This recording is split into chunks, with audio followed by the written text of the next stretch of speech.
बिस्मिल्लाहिर्रहमानिर्रहीम, अस्सलाम वालेकुम। पिछले 24 घंटों में जो हुआ है उसके बाद जो कल रात से लेकर अब तक मामलात हुए हैं, अमेरिका, इजराइल और पूरी दुनिया एक बड़ी तबाही की तरफ जा रही है। आप इमेजिन कर लीजिए कि कल यमन ने जो मिसाइल मारा है 2000 किलोमीटर दूर से, उसके बाद सूरत हाल ये पैदा हुई, इतने हालात खराब हो गए इसराइल में, इतने हालात खराब हो गए हैं कि उन्होंने अमेरिका को कहा कि फौरी तौर पर आप अपना MQ-9 रिपर ड्रोन भेजें स्ट्राइक के लिए यमन पर, स्ट्राइक भी करें और हमें फौरी तौर पर इंफॉर्मेशन चाहिए, हमने स्ट्राइक करना है। इन्होंने ड्रोन भेजा और यमन ने अमेरिका का 10वां ड्रोन गिरा दिया। आप जरा मनाजिर देख सकते हैं। अभी मामला यहां तक खत्म नहीं हुआ, ये ड्रोन तबाह किया तो आप देखें कि ट्रंप के ऊपर आज फिर हमला हो गया है और ट्रंप उस हमले में बचा है। और उससे भी ज्यादा खतरनाक सूरत हाल ये है कि हमलावर का तो आपको, ये जो शख्स आपकी स्क्रीन पर आ रहा है इसके बारे में तो आपको बताएंगे ये बंदा कौन था, लेकिन उससे भी ज्यादा अजीब बात ये है कि 3 दिन पहले टाइम मैगजीन ने ये बताया, ये आप जरा अंदाजा कर लें, उन्होंने ट्रंप की तस्वीर लगाई है जिसमें ट्रंप गोल्फ खेल रहा है और उसमें लिखा हुआ है इन ट्रबल। यानी आज ट्रंप असल में गोल्फ खेल रहा था तो वहां पर यह शख्स आया और उसने आकर वहां पर यानी बंदूक से हमला किया, लेकिन ट्रंप बच गया और उसके बाद वो भाग गया। अब आप अंदाजा कर लें, उन्होंने 3-4 दिन पहले ही बता दिया था कि ये सब कुछ होने वाला है। अब ये मामला यहां रुका नहीं, उससे भी बढ़कर सूरत हाल ये हुई है कि इसराइल के डिफेंस मिनिस्टर ने लॉयड ऑस्टिन को, अमेरिका के समझ लें कि फौज के चीफ को, यानी फौज जिनके अंडर आती है, जिनके अंडर पूरे का पूरा मामला था, कमांडर इन चीफ आप कह लें, यानी पूरी फौज जिसके अंडर आती है, उसको कॉल की और कॉल करके कहा कि देखिए हालात हमारे कंट्रोल से बाहर निकल चुके हैं और वक्त तेजी से गुजरा, बिल्कुल आखिरी लम्हात है, आप लिबनान पर हमला कर दें, इसके अलावा आप जंग में कूद पड़े क्योंकि अब हमारा मुल्क बचने नहीं वाला। जो हमें सूरत हाल नजर आ रही है उसकी वजह क्या है? वजह यह है कि यमन ने कल पर्चे फेंकने शुरू कर दिए हैं सोशल मीडिया पर और सारे इस वक्त इसराइल में जा रहे हैं और आपकी स्क्रीन पर पर्चे भी आ रहे हैं, उसमें बता रहे हैं कि इमीडिएटली तिल अबीब से तमाम के तमाम लोग निकल जाएं, फौरी तौर पर निकल जाएं, हम हमला करने के लिए जा रहे हैं, हिट करने के लिए जा रहे हैं। ये सारे मामला आप समझ लें कि इसराइल के लिए कयामत सर पर खड़ी हुई है जो मामला है। देखिए सबसे पहले ये बात समझे, ये ड्रोन का मामला जो हुआ है, इसराइल ने अपने जितने डिफेंस सिस्टम थे, चाहे वो डेविड स्लिंग है, एरो है या आयरन डोम है या पैट्रियट है, उन्होंने डिजाइन किए थे इस फ्यूचर को सामने रखकर कि हमारा मैक्सिमम किससे मुकाबला होगा, लेबनान से होगा, हिजबुल्लाह से होगा, तो वो उतने लेवल की यानी कार्रवाई करने की सलाहियत रखते ही नहीं है। वो आएंगे, तबाह कर लेंगे हम सब कुछ।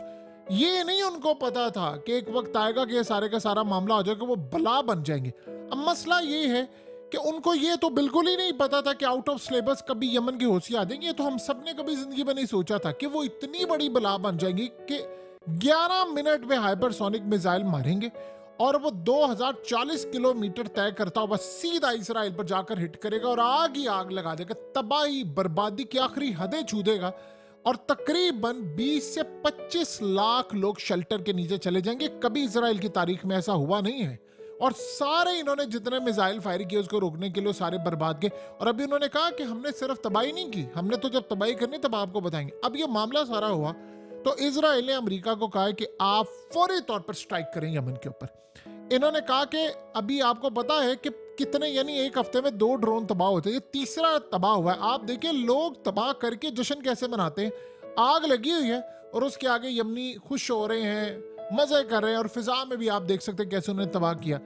ये वो यमन नहीं है, ये 57 इस्लामिक मुल्कों पर बाजी ले गया। ये भूल जाएं आप किसी के पास इतने लंबे मिसाइल हैं, किसी का डिफेंस बजट क्या है, किसी की फौज कितनी है, जिगरा उनके पास है, वो लड़ रहे हैं, वो कह रहे हैं बस अब खेल खत्म हो गया। अब सीन यहां पर ये हुआ है कि अमेरिका को इन्होंने पुश किया, अमेरिका तैयार नहीं था, इन्होंने वहां पर ड्रोन भेज दिया स्ट्राइक करने के लिए भी और इंफॉर्मेशन इकट्ठी करने के लिए, ताकि फौरी तौर पर हम स्ट्राइक करें। होता यह है कि जब ये ड्रोन एंटर होता है यमन की हदूद के अंदर तो एक चीज होती है कि वो तबाह होने से पहले फुटेज जरूर बना लेता है, वो पीछे चली जाती है रियल टाइम में।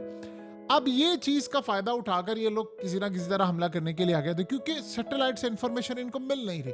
तो अब सीन ये हुआ है कि इन्होंने ड्रोन भेज दिया, यमन ने वो तबाह कर दिया। अब जब ये मामला हुआ है तो उनके पैरों तले जमीन निकल गई, यार ये हम करें क्या। फौरी तौर पर इन्होंने, यानी जो इजराइल का डिफेंस मिनिस्टर, उसने लॉयड ऑस्टिन से बातचीत की। अब लॉयड ऑस्टिन के नीचे सारी फौज आती है, सब कुछ आता है और पूरे का पूरा मामला है। उसको कहते हैं इजराइल के डिफेंस मिनिस्टर, वक्त हाथों से निकल रहा है हमारे, बिल्कुल खतरनाक हद को छू रहे हैं हम, आखिरी लम्हा आ गया है, इजराइल अब नहीं बचने वाला। क्योंकि यमन ने, अब ये आप देखें, ये बिल्कुल पर्चे बांटने शुरू कर दिए। ये बिल्कुल वही था जब इस्राइल ने गजा तबाह करना था तो उन्होंने पर्चे फेंकने शुरू कर दिए। कहा था आपके पास 2 दिन है, 4 दिन है, निकल जाएं, वरना फिर आपकी फैमिलीज मर गए, हम जिम्मेदार नहीं होंगे। यमन ने एग्जैक्टली वही किया बदला लेने के लिए। आप अंदाजा कर सकते हैं कि उन्होंने अब सारे सोशल मीडिया पर फैला दिया और इजराइल के हर घर में, हर मोबाइल पर ये मौजूद है कि तेल अवीव के लोगों को कहा है कि आपको हम आखिरी वार्निंग दे रहे हैं, आप फौरी तौर पर सामान समेटे, फैमिली पकड़े, यहां से निकले। फिर कोई मर गया तो फिर हमें ना कहना, क्योंकि हम हमला करने के लिए जा रहे हैं। और यमन ने कहा है कि अब जो हम हमला करेंगे वो इजराइल के कानों के धुएं निकाल देगा। अब जो हम सरप्राइज देने वाले हैं इनको पता भी नहीं चलेगा। अभी वो कह रहे हैं कि जो हमने मिसाइल मारा है 2000 किलोमीटर दूर से, ये तो समझ लिया, वो कह रहे हैं कि एक टॉय था, खिलौना था, असल चीजों पर हमने करना। उन्हें इसलिए कह रहे हैं कि तमाम लोग घर छोड़कर निकले। फिर हम जब मिसाइल मारेंगे और सब कुछ, आपके घर तबाह हुए, सब कुछ हुआ, फिर आपने ये नहीं गिला करना कि हमारे फैमिली मेंबर को, हमें कुछ हो गया, हम फलाना हो गया। फिर ये गिला ना करना, फौरी तौर पर निकले। जैसे आपने गजा वालों को निकाला था, अब आपकी बारी है। अब लड़ाई आपकी गली कूचों में पहुंच चुकी है। और ये भी ज़हन में रखिएगा, सारे इजराइल पर हर जगह पर यह खबर कल फैली हुई थी कि शाम में इस वक्त यमन की फोर्सेस दाखिल हो चुकी हैं और वहां से ड्रोन्स भी मार रहे हैं उन्होंने। और उसके बाद उन्होंने एंटर होना फिर इसराइल, और लड़ाई इसराइल की गली कूचों में अब लड़ी जाएगी। ये मामला जब सामने आया है तो आप अंदाजा करें, किसी को पता था कि 3 दिन पहले टाइम मैगजीन का ये कवर पेज आता है और सारे बड़ा हैरान होते हैं कि ट्रंप का दिखाया जा रहा है कि वो, यानी बुलंदी से नीचे जा रहा है और नीचे लिखा है इन ट्रबल। अब आप अगर इसको गौर से देखेंगे तो आप ये कहेंगे कि यार ये क्या सूरत हाल है। यानी ये आपको बिल्कुल नजर आता है कि कोई मसला नहीं है, बस एक सिंपल सा है जो ट्रंप के खिलाफ है। लेकिन आज सूरत हाल ये हुई है कि ट्रंप गोल्फ खेलने के लिए गया और गोल्फ खेलते हुए, यानी ट्रंप गोल्फ खेल रहा है, एक शख्स आता है पीछे और ये शख्स आपकी स्क्रीन पर जो आ रहा है, शक्ल से ही वैसे बड़ा मनहूस लग रहा है, साफ लग रहा है कि अमेरिकी एस्टैब्लिशमेंट का कोई पाला हुआ एक, यानी अब क्या इसको कहें, 12 अमरीकी पिल्ला जिसे कह सकते हैं कि वो होता है। अब ये जनाब जाते हैं और जाकर ट्रंप के ऊपर हमला कर देता है और दूर से होने की वजह से हमला नाकाम होता है। वहां पर अपनी गन, अपनी तमाम चीजें बैग छोड़कर भाग जाता है। अब जरा सुनते जाइएगा हुआ क्या है। भाग जाता है, ट्रंप बच जाता है, ट्रंप सेफ है। और इस सूरत हाल के अंदर जब इसके फेसबुक पर गए, सारा कुछ गए, फौरी तौर पर फेसबुक का बानी तो वैसे ही अमेरिका की फौज के अंडर है, उसे फौरी तौर पर इसका फेसबुक डिलीट कर दिया।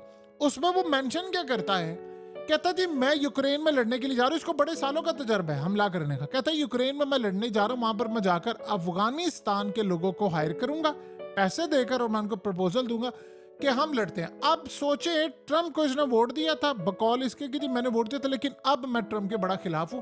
8 साल से ट्रंप के खिलाफ काम कर रहा है और डेमोक्रेट यानी बाइडेन की पार्टी का।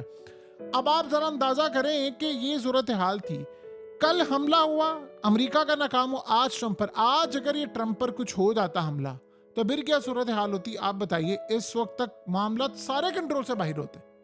यानी आप यहां से अंदाजा कर सकते हैं कि ट्रंप के मामला इतने खराब हो गए हैं कि इसराइल, इनको ये समझ नहीं आ रही। वो कह रहे हैं मैं आकर यूक्रेन की जंग बंद करो, इसराइल की जंग बंद करो।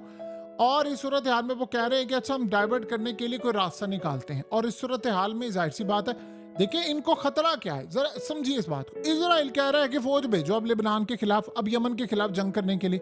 वो सोच रहे हैं कि अगर हमने फौज भेज दी तो इलेक्शन तो सर पर खड़ा हुआ है, तो ये तो बिल्कुल झुरलू फिर जाएगा, हम तो फारिग हो जाएंगे। क्योंकि एलॉन मस्क ने बड़े गुस्से से आज ये बात की है। उसने कहा जब भी हमला होता है ट्रंप पर होता है, ये कमला हैरिस और बाइडेन ये बिल्कुल महफूज है। अब ये एलॉन मस्क ने जब बात की है तो जाहिर सी बात है सबकी आंखें खुल गई हैं कि भाई ये मामला क्या है। अब इस सूरत हाल में ट्रंप के ऊपर ये दूसरा हमला था वो बचा है। अब वो चाह रहे हैं कि भाई अगर आप फौज भेज दें तो उसके बाद चले या तो ट्रंप ना हो मैदान के अंदर, उसको कुछ हो जाए तो इलेक्शन मुलतवी कर दें, तो फिर तो चले हम बात मान सकते हैं, या अमेरिका में कोई मार्शल लॉ लग जाए या कोई सूरत हाल हो जाए कि जी हालात खराब है। यानी आप अंदाजा कर लेंगे सारे का सारा मामला हो रहा है, ये तबाही हो रही है। और आप उस सारे सिनेरियो को जरा खुले डुल्ले अंदाज में देखें तो आप भी सोचेंगे यार ये क्या चल रहा है, ये दुनिया के अंदर ये फलाना कल चल रहा है। अब उनकी सूरत हाल ये है कि यमन पूरी तरह मजीद हमले करने के लिए तैयार है। उन्होंने कह दिया इनको कि भाई आप यहाँ से निकल जाए, और वो कह रहे हैं कि अच्छा हम फौज तब भेजेंगे कि जब ट्रंप भी ना होगा, और इस चक्कर में उन्होंने काम किया वो भी फेल हो गया। यानी आप अंदाजा कर लें कि दुनिया की तबाही सिर्फ एक क्लिक के ऊपर है। यानी एक क्लिक अगर इनका, अल्लाह कभी भी ना करे इनका क्लिक राइट जगह पर जाकर हो, एक क्लिक इन्होंने कर दिया जो कि निशाने पर लगा, तो आप देख लें हम लोग पता नहीं कहां पर होंगे और दुनिया की तबाही क्या होगी। तो इस सारी सूरत हाल के अंदर आप अंदाजा कर लें अमेरिका की भी तबाही हो रही है, भाग रहा है, कल इजराइल की भी तबाही हो रही है, और उस बेचारे ट्रम्प के पीछे पड़ गए हैं जो दुनिया के अंदर जंगें बंद करवाना चाहता है।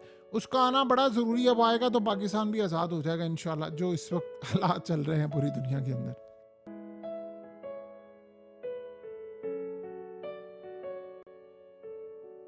हकीकत टीवी को सब्सक्राइब करना मत भूलें, वीडियो को लाइक करें, शेयर करें और कमेंट सेक्शन में अपनी राय का इजहार ज़रूर करें।